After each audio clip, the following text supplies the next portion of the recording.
ሰላም ጤና ይስጥልን አድማጭ ተመልካቾቻችን የአራዳ ኤፍኤም 95.1 የዩቲዩብ ገጽ ላይ ትገኛላችሁ። ሳምንታዊውን የስፖርት ዝግጅታችን ከኢሳት ጀምሮ ወደ እናንተ የምናደርስ ይሆናል። በዛሬው ዝግጅታችን ላይ የዩቬንቱስን ተጫዋች ከናን የልዲዝን የምንመለከት ይሆናል። ተጫዋቹ እንግዲህ በዩቬንቱስ ይቆያል አይቆይም የሚለው ጉዳይ አነጋጋሪ ሆኖ እየቀጠለ ይገኛል። ከዚህ ባለፈ ሌሎች በርካታ ክለቦች ተጫዋቹን ለማስፈረም ከፍተኛ ጥረትና እንቅስቃሴ እያደረጉ ነው የሚገኙት። ይህን ጉዳይ በዚህኛው ፕሮግራማችን ላይ የምንመለከት ይሆናል። ለቻናሉ አዲስ ከሆናችሁ ቻናሉን ሰብስክራይብ በማድረግና የደወል ምልክቷን በመጫን ቤተሰብ ሁኑ። እንዲሁ ደግሞ ቪዲዮን ስትጀምሩ ላይክ በማድረግ መጀመራችሁን አስታውሱ። ስለዚህ ተጫዋች ምን ሀሳብ አላችሁ? ሀሳባችሁን እየገባችሁ በኮሜንት ላይ ልታሰፍሩልን ትችላላችሁ። እንግዲህ በቀጣዩ የበጋ የዝውውር መስኮት ከሚጠበቁ ጉዳዮች መካከል አንደኛው የከናን የልዲዝ ጉዳይ ነው። ተጫዋቹ እንግዲህ በቱርክ እግር ኳስ አሁን ከመጡ በጣም አስገራሚ ከሚባሉ ተጫዋቾች መካከል አንደኛው ስለመሆኑ ያለ ጥርጥር መናገር ይቻላል። ተጫዋቹ እጅግ በጣም ክህሎት ያለው ከማጥቃት ጨዋታ ጋር ተያይዞ ቱርካውያን የሚያደንቁትና ምናልባትም ደግሞ በቀጣዮቹ ጊዜያት ላይ በቱርክ እግር ኳስ ከሚነክሱ ተጫዋቾች መካከል እንደ አንዱ ተደርጎ የሚታይ ተጫዋች ነው። አርዳ ጉለርን በቱርክ ብሔራዊ ቡድን ውስጥ በምርጥነታቸው ከምናውቃቸው ተጫዋቾች መካከል ተጠቃሹ ነው። ከዛ ባለፈ ደግሞ እንደዚሁ ሌሎች እዚህ የቱርክ ብሔራዊ ቡድን ውስጥ ከዚህ ቀደም ሲጫወቱ የነበሩ ወይም ደግሞ የቱርክ የዘር ግንድ በደማቸው ውስጥ ያላቸው ተጫዋቾችም በአውሮፓ እግር ኳስ ስመገናና ሆነው ተመልክተናል። ኢልካይ ጉንዶዋን በቦሩሲያ ዶርትመንድና በማንቸስተር ሲቲ ከሚጠቀሱ ተጫዋቾች መካከል አንዱ ነው። አርዳ ቱራን በስፔን በነበረው ቆይታ በተለይም ደግሞ በስፔን ክለቦች ውስጥ በውጤታማነት የሚታወቅ ተጫዋች ነው።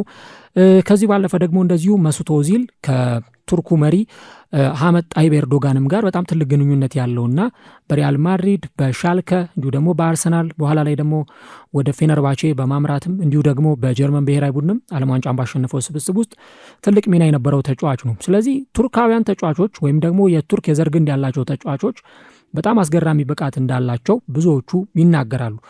እንግዲህ ከናን የልዲዝም እንዲህ አይነቱ አስገራሚ ክህሎትን ይዞ ነው አሁን በጣሊያን ሴሪ ላይ ተጫዋቹን እየተመለከት ነው የምንገኘው።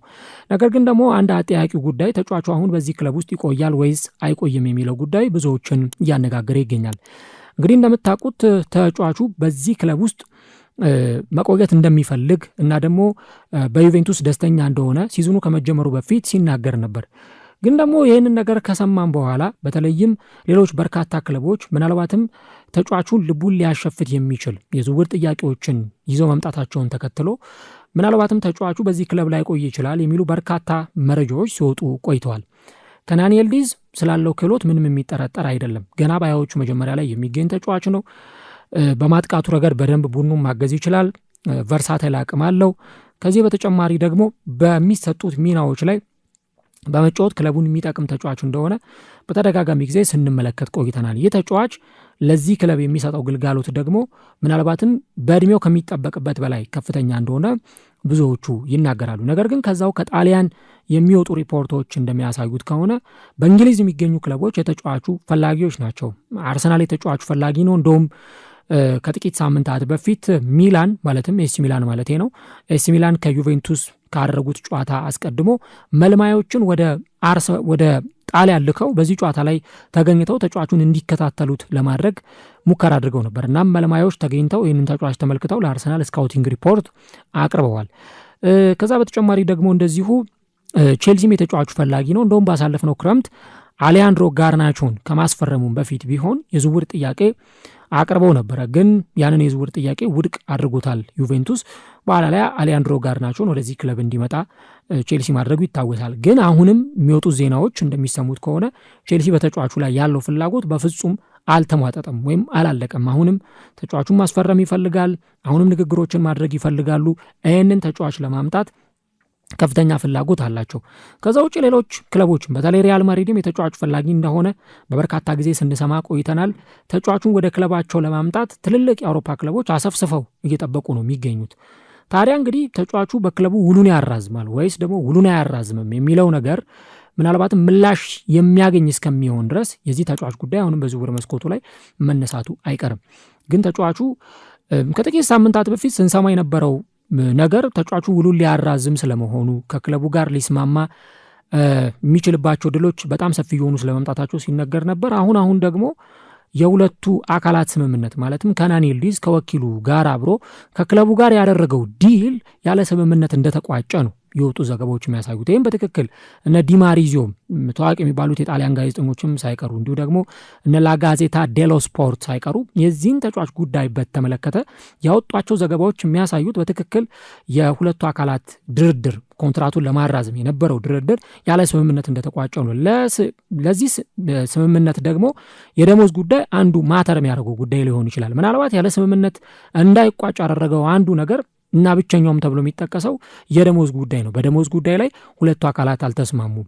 ኢቭን ዩቬንቱስ ባቀረበለት የደሞዝ ጥያቄና ተጫዋቹ ደግሞ እንዲከፈለኝ ይፈልጋለሁ ባለው የደሞዝ መጠን መካከል የሆነ ያክል ልዩነት ወይም የሆነ ያክል ጋፕ እንዳለ ቅድም ያልኳችሁ ዲማሪዚዮም ዘግቧል። እንዲሁ ደግሞ ላጋዜታ ዴሎ ስፖርትም ይዞት የወጣው መረጃ ያሳያል። ስለዚህ አሁን በሁለቱ አካላት መካከል የነበረው ድርድር የነገረው ኔጎቲዬሽን ያለ ስምምነት መቋጨቱ ነው እየተነገረ የሚገኘው።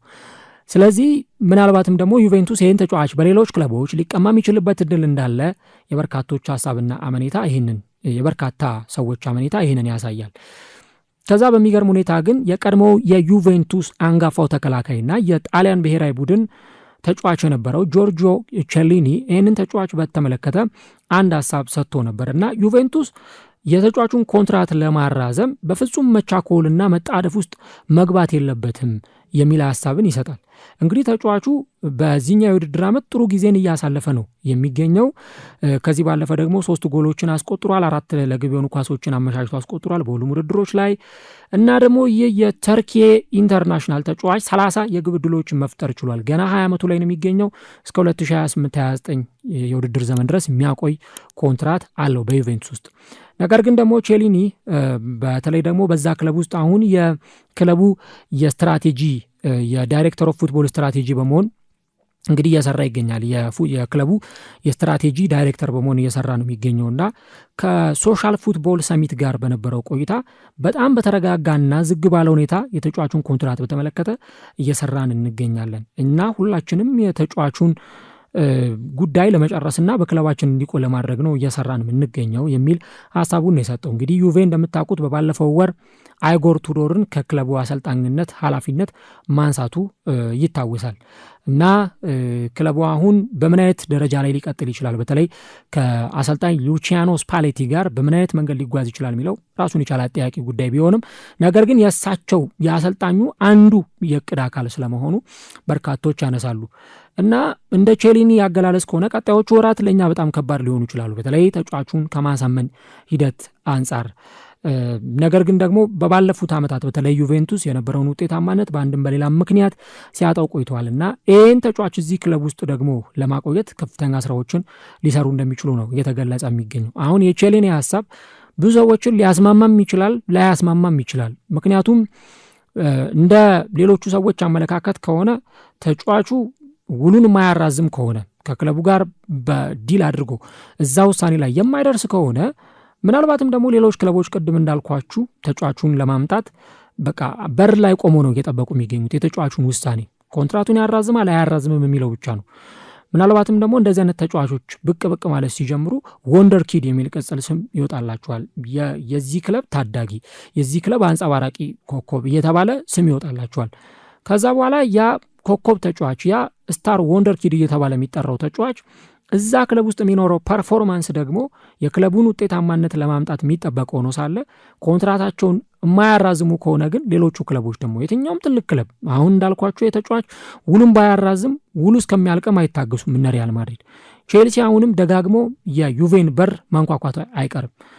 ቅድም እንዳልኳቸው አርሰናል የተጫዋቹ ፈላጊ ነው። ምክንያቱም ጥሩ ተጫዋቾችን በሀያዎቹ መጀመሪያ ላይ ያሉ ተጫዋቾችን አርሰናልም ለማምጣት ፍላጎት አለውና እነዚህን ሁኔታዎች ነው እንግዲህ በተደጋጋሚ ጊዜ የምናየው። ስለዚህ የጆርጂዮ ቼሊኒ ሀሳብ ምናልባት ለሌሎቹ ላይዋጥላቸው ይችላል። ግን እሱም ደግሞ እንደሚያምነው ተጫዋቹ ከናን ይልዲዝ መጪው ጊዜ የተጫዋቹ በጣም ብሩህ ነው እና በእያንዳንዱ ጨዋታዎች ላይ የሚያሳየው ፐርፎርማንስ ጥሩ እንደሆነ እንደሚያውቁም ጭምር ነው የገለጸው።